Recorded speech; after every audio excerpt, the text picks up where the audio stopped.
people who have stayed in their homes for a long time, and they're trying to decide if they want to downsize, if they want to go to assisted living, if they want to age in place longer. There's an option for them that you're an expert at, reverse mortgages. They've seen, Tom Selleck and other pitch people on TV saying like, trust me.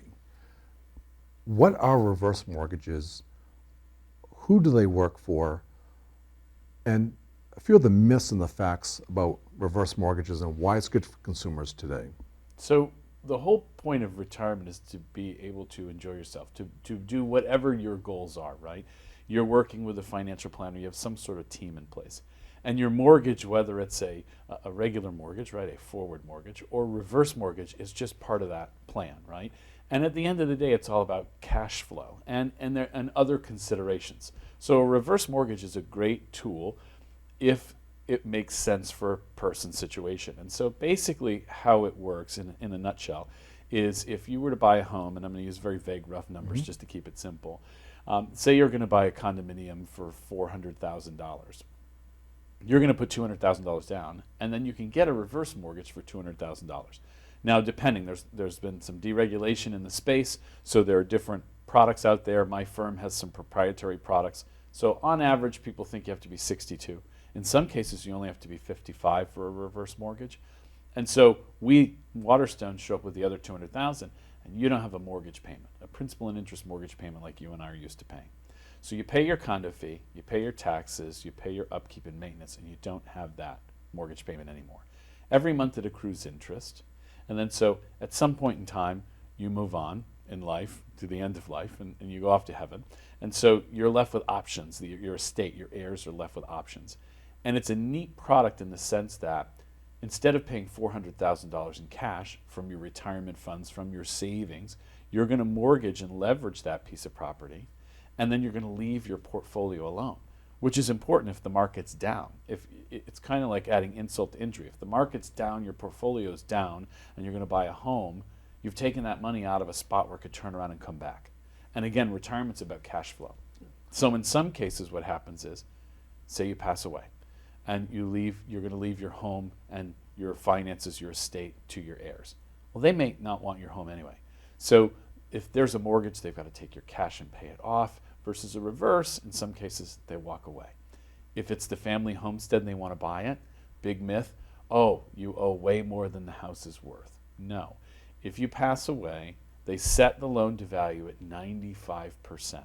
So if there's way more money in interest that's owed, that interest goes away, and your heirs can buy the home at 95% loan to value. They want to buy that home. Now, so the heirs have to put 5% down. Well, the 5% knows 95% of what's owed becomes the purchase price. So the heirs don't have to. So what happens is they can buy it or they don't, and that stays separate from the rest of the money. So for example, if my kids end up all out west or down south, and they say, oh, we don't want to buy mom and dad's house in town anymore in New Hampshire. We're never going to live there. Well, that's a product that could make sense if they want the cash and they don't want the real estate, right? So that's helpful in that sense too. And so again, it's a comprehensive tool that works with a lot of other moving pieces: pensions, Social Security, retirement income. And I want to circle back because a lot of data really quick. Yes. If you're looking at, a home, we'll say a condominium, $400,000, and you're leaving the big McMansion, and you've got $200,000 of asset that you've cleared from that home, but you want to downsize. So you put $200,000 down on the $400,000 condominium. That leaves an exposure or a potential mortgage of $200,000. What you're saying is that you can give them a reverse mortgage on the $200,000, so that's not due until they pass. Correct. So they've essentially bought a $400,000 home for $200,000 on day one. The other $200,000, the heirs worry about later. That's correct. They're in the home. That's right. And then when you pass and the estate deals with this, there's some options. It can go to sale in the open market. Waterstone or whoever is holding the second mortgage gets paid back their money. proceeds go to the heirs, whatever's left beyond that, correct? And then if the heirs say, I want to buy the homestead, they have to come up with 95% of the, no, 5% of the 200,000? Nope, they come up with 95% of what it's worth, the fair market value of the property. Okay. And so what's nice is if the heirs, a lot of times folks want to retire in a nice development, right? A lot of Yes, these, sure. a lot of condominium developments, whether they're multi-units in the same building or some of them are standalone units, so they look like single-family homes.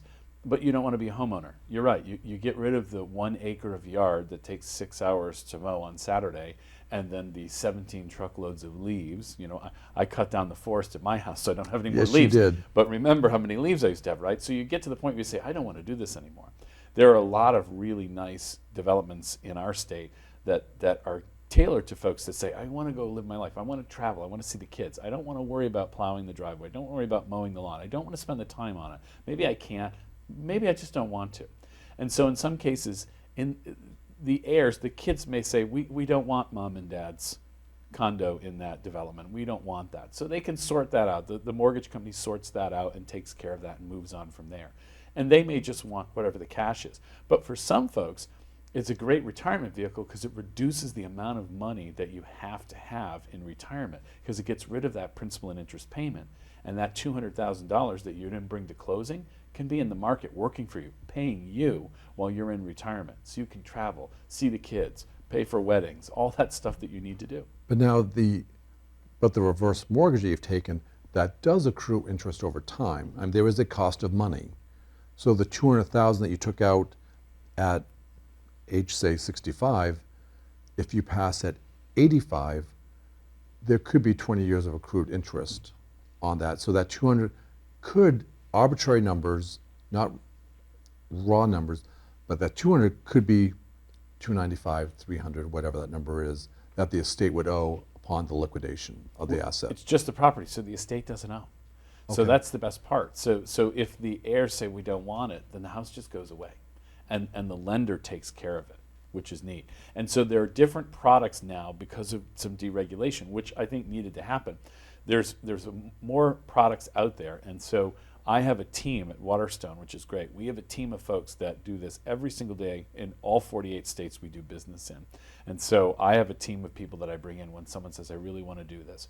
We will come into a development and we will do a Zoom webinar, we'll do in-person meetings. We want to educate people because you're right. There's a lot of myths about what do I owe, then my kids are going to owe money, they can't have the house. There's so many myths out there about reverse mortgages that you're almost kind of fighting that tide, and then, but it doesn't necessarily always work for some people. And some people say, I don't want that, I think that's risk. There's a risk in everything, but for them, they're risk averse to that. For others, they say, boy, that makes a lot of sense for me. You know, I may be able to retire sooner, and I know my kids don't want my house. That's a good way to go. So my advice there is if you're thinking, in the next few years I want to retire, in the next few years I want a development, I want to live in a place like this where I don't have to do all the yard work anymore and the shoveling and all those things. Let's start having the conversation now, because you probably have financial advisors, you have mutual funds, you have pensions, you have a whole lot of stuff that's going to be happening at once. So take the time ahead of time to start thinking about a plan. And I think you should entertain the idea. And I think it's important to have that conversation and then learn from those experts. And I bring my expert right into this conversation because he keeps up with every program day to day like I do on all the other mortgage products we have, because we want to give you the most current and up-to-date advice. And it's all very specific. It literally, if you're 63 and I'm 64, there's a difference in numbers. So it's an exact science type of thing. But I think it's a great thing for people to look at, especially if they... And this has been around for 20, 30 years. It's very legal. It's part of the estate planning. I've had friends who've done it. They're doing it now because it's just making the money work for you instead of you working for, you know, Absolutely. that debt. Yep, and FHA was the source for all of these loans. Now there are other proprietary products, so you can do more things with them. So this was part of deregulation. So there are more options now than there were even a few years ago. And you're right, it's all about what works for my lifestyle, what works for my cash flow in retirement, and what works for my goals. And it's a personal thing. And that's why we have so many different mortgage products across the whole spectrum, not even just the reverse spectrum. What do you need that works for you? And our philosophy at Waterstone is the pathway to yes. How do we get you to yes, your dream, your goal, your home? What's the tool? And we don't use the same one for every client. No. We don't. And so that's the nice part about it. We give a tailored solution that makes the most sense for that client. And our goal is to educate, as Brad was saying on the earlier segment, we want to educate people. Like we talked about, the sky is falling down if you listen to the news. No, it's not. And I can show you all these boring charts and graphs that'll put you to sleep, but it's not, right? And we can say that because we're the local guys on the ground. And reverse mortgages, they're not terrible. They're not bad. No one's coming to kick grandma out of the house. That doesn't happen, right? But people think that, they believe that. We have to combat that, and we do it with education.